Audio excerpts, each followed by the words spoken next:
আল্লাহ রাসূল সাল্লাল্লাহু আলাইহি সাল্লাম বলেছেন, কেউ যদি 1 পয়সা সুদ খায়, কয় পয়সা? এটা গত সপ্তাহে আপনাদেরকে বলেছিলাম। আমাদের বাংলাদেশের 1 টাকা হইতে কত পয়সা লাগে জানেন না আপনারা? এগুলো কত পয়সা লাগে?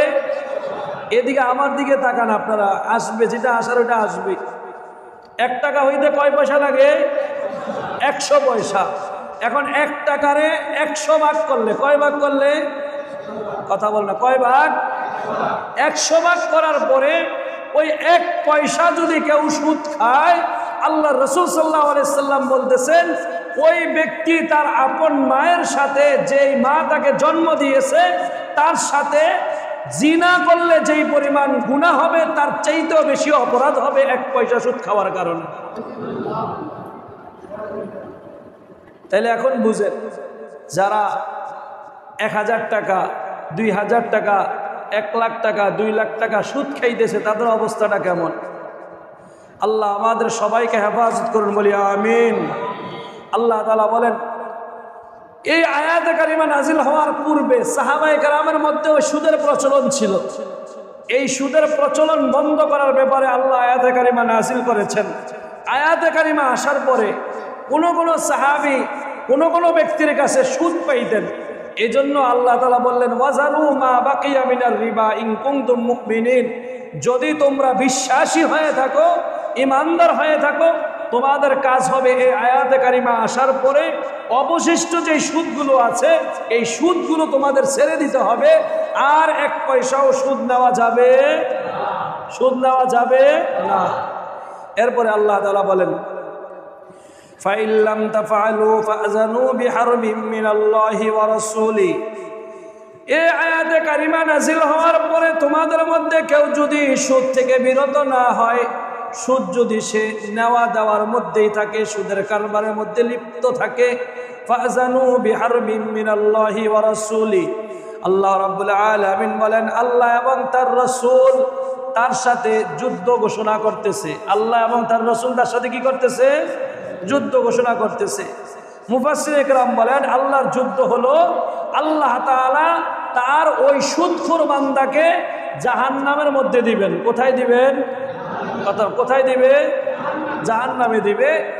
আর আল্লাহর রাসূলের যুদ্ধ হলো আল্লাহর রাসূল তার বিরুদ্ধে তরবারি পরিচালনা করবেন। আল্লাহর রাসূল এখন নাই।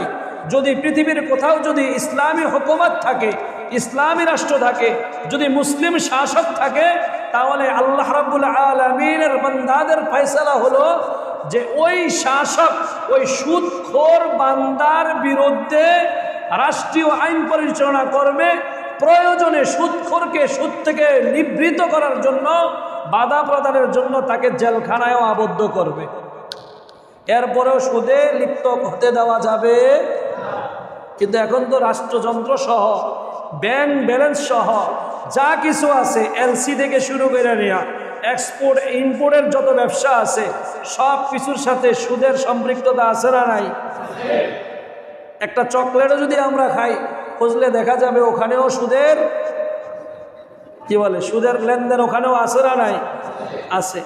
এটা হচ্ছে মানব রচিত আইনে এই আমাদের অর্থ ব্যবস্থা চলার কারণে, মানব রচিত আইনের কারণে, অর্থ ব্যবস্থা চলার কারণে সকলেই কিসের সাথে সম্পৃক্ত? সুদের সাথে সম্পৃক্ত। যদি ইসলামী শরিয়া অনুযায়ী সবাই চলতো, ইসলামী শরিয়া অনুযায়ী যদি আইন চলতো, ইসলামী শরিয়া অনুযায়ী যদি অর্থ ব্যবস্থা, অর্থ মন্ত্রণালয় এবং যতগুলো ব্যাংক আছে এগুলো যদি পরিচালিত হতো, তাহলে সুদের কোনো কারবার সেখানে থাকতো না। এরপরে আল্লাহ রাব্বুল আলামিন বলেন, ওয়াইন তুবতুম ফালাকুম রুউসু আমওয়ালিকুম। আফসোস আসতে পারে, এতগুলা টাকা খাটাইলাম, 1 লাখ টাকা খাটাইলে 10,000 টাকা আসতো, এখন আমার তো টাকাই পাইতেছি না, সুদ বন্ধ হয়ে গেছে না? তা আল্লাহ বলেন, না, তওবা যদি তুমি করো, তাহলে তুমি যে 1 লাখ টাকা সুদে খাটাইছিলা, সুদ বাদ দিয়া তোমার যে মূল টাকাটা আছে 1 লাখ টাকা, ওই টাকাটা তুমি পেয়ে যাবে। দেনাদার যে আছে, যে তোমার কাছ থেকে টাকাটা সুদে নিয়েছে, ওই ব্যক্তি সুদ বাদ দিয়ে মূল টাকাটা তোমাকে দিতে বাধ্য থাকবে। মূল টাকাটা তুমি নিয়ে যাবে, সুদ নেওয়া যাবে না। এরপরে আল্লাহ বলেন লা তাজলিমুনা ওয়ালা তুজলামুন, তুমি কাহারও উপরে জুলুম করিও না, তোমাকেও জুলুম করা হবে। সুদ হলো জুলুম। সুদ হলো কি? একজনকে আপনি 1 লক্ষ টাকা ঋণ দিলেন, 1 লক্ষ টাকা ঋণ দেওয়ার পরে এখন সে এক সময় আপনাকে 5 মাস পরে 1 লাখ টাকা ফেরত দিবে, আবার প্রতি মাসে আপনাকে 1 লাখ টাকার বিপরীতে আবার 5,000 বা 10,000 করে সুদ দিল। তাইলে 5 মাসে 5,000 হলে 25,000, 10,000 হলে 50,000, আবার 5 মাস পরে মূল টাকা 1 লাখ টাকা ফেরত দিল। এই যে মাঝখান দিয়ে 25,000 বা 50,000 অতিরিক্ত যেই টাকাটা দিল, এটাই হলো জুলুম।